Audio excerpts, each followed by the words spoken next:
नाफेड अंतर्गत सोयाबीन खरेदीला मुदतवाढ द्या, अन्यथा रस्त्यावर उतरू. शिवसेना उद्धव ठाकरे गटाचा सरकारला इशारा. अमरावतीच्या नांदगाव खंडेश्वरमधील नाफेड अंतर्गत सोयाबीन खरेदी बंद झाली असून तत्काळ खरेदीला मुदतवाढ द्या, अन्यथा रस्त्यावर उतरू असा इशारा ठाकरे गटाच्या शिवसेनेचे प्रकाश मारोटकर, बाळासाहेब राणे यांनी तहसीलदार यांना निवेदन सादर करून दिला.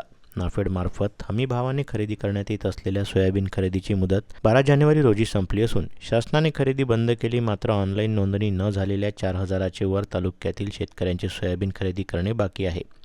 हमीभाव आणि बाजारभावात प्रति क्विंटल 1,000च्या वर तफावत असल्याने शेतकऱ्यांचे प्रचंड आर्थिक नुकसान होणार आहे. त्यामुळे शेतकरी चिंतेत सापडला असून शेतकऱ्यांचे खरेदी विक्री संस्थेकडे प्राप्त झालेल्या अर्जाची ऑनलाईन नोंदणीला व सोयाबीन खरेदीला सुद्धा मुदतवाढ देण्यात यावी. 6 जानेवारी अर्जाची ऑनलाईन नोंदणी करण्याची अंतिम मुदत होती, परंतु मुदतीच्या आत खरेदी विक्री संस्थेकडे प्राप्त झालेल्या अर्जाची ऑनलाईन नोंदणी झाली नाही.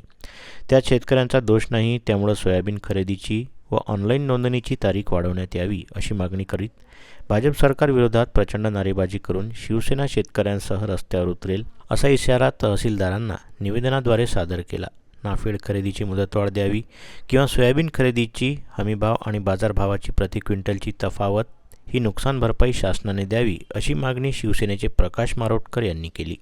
नाफेड अंतर्गत सोयाबीन खरेदी सुरू होती आणि त्याची 12 जानेवारीपर्यंत अंतिम मुदत होती, परंतु फार धीम्या गतीनं सोयाबीन खरेदी केल्या गेल्या. या शासनाच्या काळात, या भाजप आणि शिंदे फडणवीस सरकारच्या काळामध्ये धीम्या गतीनं खरेदी केल्यामुळे जवळपास 50% शेतकरी 6-6.5 हजाराच्या वर शेतकरी अद्यापही सोयाबीनच्या खरेदीपासून वंचित आहे.